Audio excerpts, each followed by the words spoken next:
Hello, everyone. It's Tracy Matthews from Flourish and Thrive Academy, and I'm here today with Rob Kramer of Flourish and Thrive Academy too. Yay! Hello. Hey, Rob.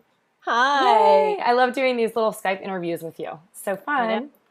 fun. We're here today because we wanted to talk about feeling overwhelmed and discouraged. And we've heard a couple times recently, not only in our private community and with our private coaching clients, but also on our Facebook page, about jewelry designers who are feeling discouraged and they are having a difficult time moving forward in their business. So we wanted to talk about some of our strategies for how to deal with feeling discouraged or feeling overwhelmed, to sort of shift your energy and change that around. Robin, are you ready to talk about this? I am so ready to talk about this, Tracy. It's such an important thing because at some point we all feel this way. Yes. And even if you're not a jewelry designer, you feel this way in your I business know. at some point. So it's so important. And I think the timing is perfect. Perfect. And it's funny because last week I was dealing with something with a client and I had a really interesting interaction with one of my vendors, which I wasn't happy about, and they were kind of in the wrong and they refused to apologize, and it kind of set a bad mood for the rest of my day. And I totally had a meltdown in front of one of my other vendors, and he's like, "Is everything okay? I think you're kind of crazy." But it's funny because I used some of these techniques that we're about to share with you during that situation. So, Robin, should we get started? Absolutely. I'm dying to hear what you do. What I do when I'm feeling overwhelmed and discouraged as a Yes. jewelry designer, because it happens often. I Yes. mean, there were many months in my history as a designer, and in fact, probably about 2 years when I felt overwhelmed and discouraged quite a bit. And if I had to think about kind of the practices that I did then and what I actually have pulled through in my life now, they're pretty consistent. And I think a lot of it has to do with the fact that I really believe that these feelings of being overwhelmed and feeling discouraged are about energy. So I'm going to give you 5 tips. We both decided we would give you 5 tips of what we do when we are feeling overwhelmed or discouraged. So my first number 1 tip is to actually breathe. And there's a quote somewhere, I can't remember who it's by or whatever, but it's something like, without the breath, you're no longer living, because you need to breathe in order to live. And oftentimes when we're feeling discouraged or overwhelmed, we kind of stop breathing, or we breathe really shallowly, or just not well enough. So what I like to do is kind of take a body check-in and notice where I'm feeling the energy. So a lot of times for me, it's in my heart or in my throat. So I close my eyes and just sit there and start to breathe through my nose and breathe out my nose. I'm doing it with you because you should do it with me. Come on, do it with me, Robin. All right. So breathe in through your nose and then breathe out through your nose. And just locate wherever it is in your body that you're feeling that sort of sense of overwhelmed or feeling discouraged. And usually, like if it's not in your heart center, or if it's somewhere else, just identify where it is. People feel it in different places all the time. So the second thing I do is to do something to change my vibration and shift my mood. So it could be, for me, it's usually putting on my on my iPhone and singing a song, because I love to sing. And for those of you who've been hanging around me for a while, you know that I love karaoke. So I have my own little karaoke practice. And oftentimes it's actually on the streets of New York outside, where I'm just like singing to some song I love. And, other things I do is I might dance, like turn on a song I love and start moving. Or my other favorite thing, besides my yoga practice, is actually to go get a chair massage at one of those nail places down the street. I love that. I know. So even like for 10 minutes, it costs money to do that. But even for 10 minutes, it's for some reason, like someone just like working out all those knots in your shoulders, just kind of release all that negative energy. So my third thing is I write down a list of everything that I'm feeling discouraged about. And usually it would be one thing in particular at the time, but if it's a lot of things, I would write them all down just to kind of like dump it out. And as Robin likes to call it, a brain dump it out and get it on a piece of paper. And then I would take each of those things and find evidence that it's not true. So for instance, if I'm feeling overwhelmed or discouraged because I'm having financial fear in the moment or something like that, I would write out all the evidence that my financial fear is not valid and reasons why I should not be fearful about the money that's coming in. So let's say, I'm just going to make up a story. Let's say like I feel like I've been trying to get some new clients in the pipeline and no one's biting. And I'm really stressed because it's the first of the month's coming up and I need to pay my rent. So I'll take inventory of like everything that I've done in the previous several months, take inventory of why this isn't true. Well, in fact, I have 3 clients in the pipeline who are going to initiate their orders within the next couple of weeks.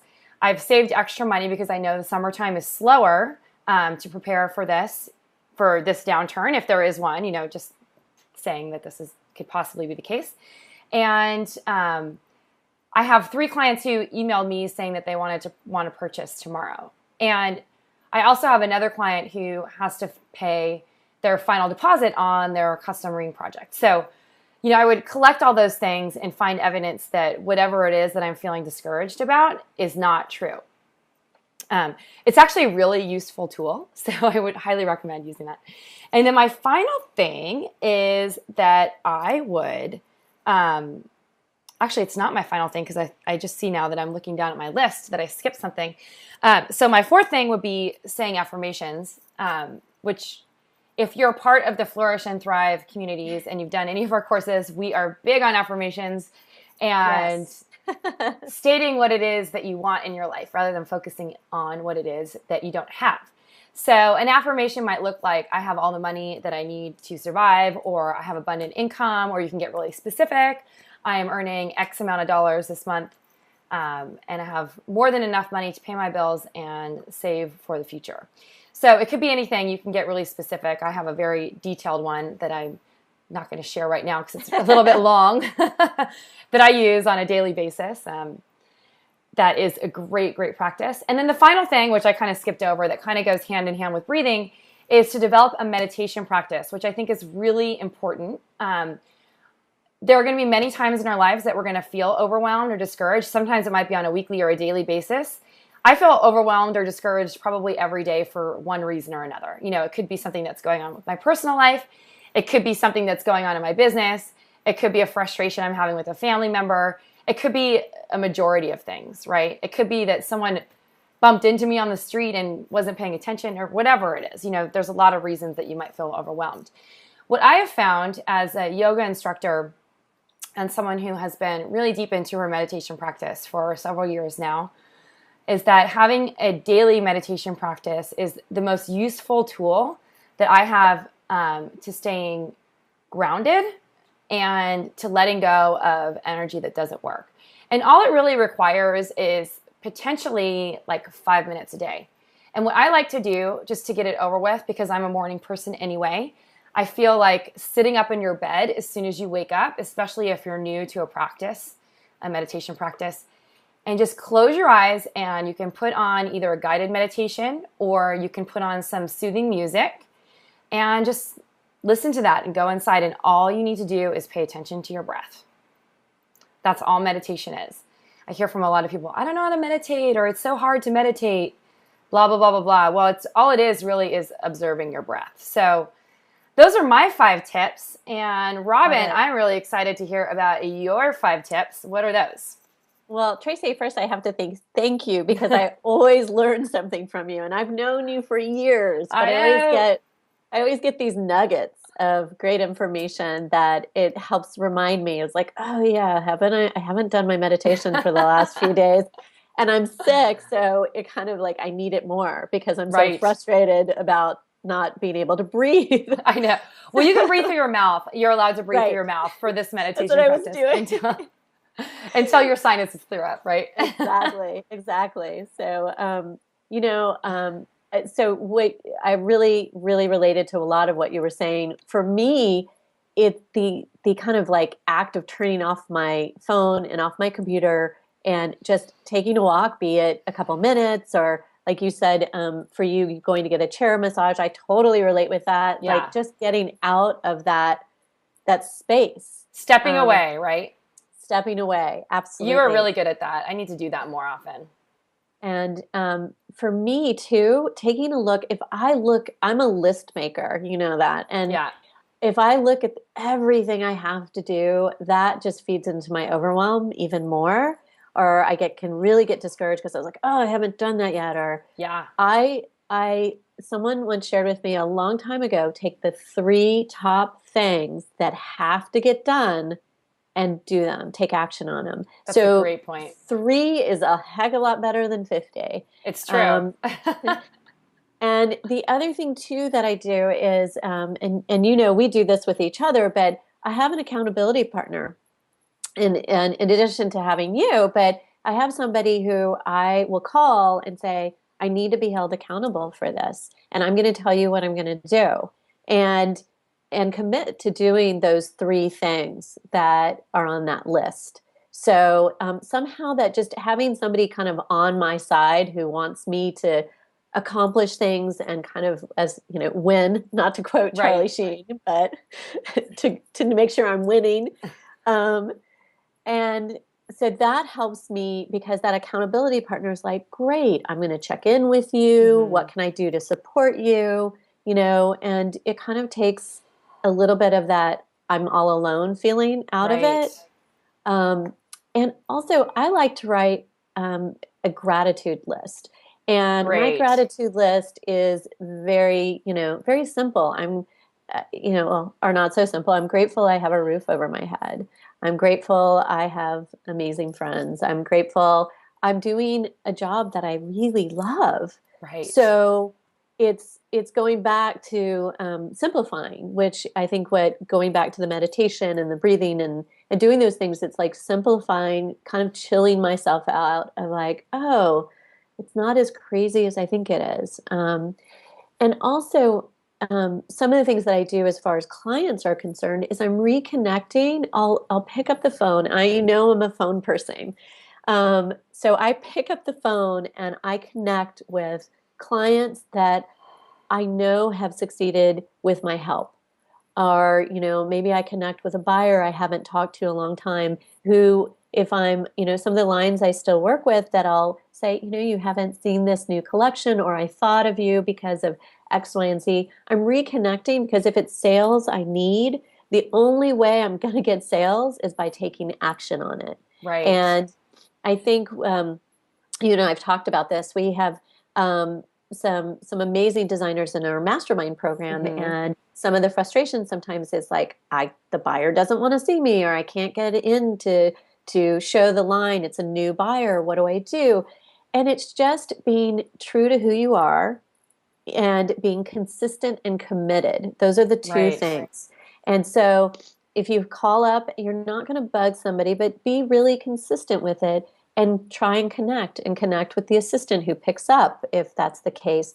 But commit to reaching out to at least 5 of your accounts. And you and I were even talking about, well, if you're new and you haven't really sold to a specific account, go, when I have a jewelry designer friend who, starting out, she just sold to her siblings and cousins when she first started out. You know what? Call them. Why do they love it? Hearing why they love your jewelry kind of empowers you. You get your mojo back, so to speak. Right. And it's like, oh, okay. It just gets you more centered of like, I'm doing this. I love what I do. It gives you that power to call. And just know, hearing a no is just part of every business. Right. So don't let that discourage you, because with every, no you're going to get, just know there's a yes down the road. Right. And, and maybe don't stop until you get a yes. But the no could be no for various reasons. It's not you. It's no, I may not have it in my budget right now for the buy, or no, not at this time. We're fully committed to other designers, or, don't take it personally. Just move on and be like, great, mm-hmm. Just know I'm here. I'm going to follow up with you in a few months or a month. I look forward to seeing you at X, Y, and Z. What are you looking for? It opens the door to possibility of other things too. So, and how do you think confidence plays into that? you know what? Confidence is a big thing because let's go there. Let's go to dating. Who wants, who wants to date somebody who is calling and going, hey, I don't really want to bother you, and I know you're really busy, and you know, if you could possibly, I don't know, how about just call me up and say, I'd really love to see you. Are you available on Saturday at 7 o'clock? I mean, to me, even just as confident in the call as it is Right. in person is just like that's sexy, and Yeah. that's going to make me want to spend time with that person, Or buy your instead of, jewelry. and or buy my jewelry. Right, right. So the hemming and hawing, be direct and really kind of step up. And if someone says no, hey, that's quite all right. Um, and find out a little bit more. What are you looking for? And be confident in what you do. You are doing it for a reason. I heard this great quote this weekend that says, um, I'm going to have to read it. It says, we all have good intentions, but it's being intentional that moves you forward. And I love that because, we all, especially being a designer and wanting to connect, and sales is such a hard thing for so many I designers. know. It really, because it's an uncomfortable place sometimes. But you know what? If you're true to who you are and what you're designing, and it's a passion of yours, Right. people see that, they feel it, they know when someone's being fake and not real. Right. So just really, I love it. Be intentional, and and don't let the no or not right nows. Everyone's entitled to that, Right. and that doesn't mean that it's not going to happen. It's just it's going to happen with somebody else. Great. Oh So my God. That's so awesome, Robin. Thank you so much for sharing your little sales advice and your 5 things. We got through your 5 things, right? Those were 5? yes. Okay, perfect. Stay So, committed. yay. So we want to know from you what you do when you're overwhelmed. So in the comments below, we want to hear your little technique for getting over overwhelmed. And then we also want to hear which of our overwhelm techniques or getting over overwhelmed and when you're feeling discouraged techniques is your favorite. So please post that in the comments below. And thank you so much for watching this video. We're going to see you really soon on the blog and in our free training series that's coming up on July 5th. Almost, I was going to say. Oh, can't wait. July 5th, yay! July 5th, for those of you who don't know, is actually the Flourish and Thrive Academy anniversary. That's the first day our website went live. So we're excited to be having our 1-year anniversary and launching our newest free training on July 5th. So stick around for that, and we'll be telling you more in the next couple of days. Yay! Yay! Thanks. Thanks, everyone. Bye.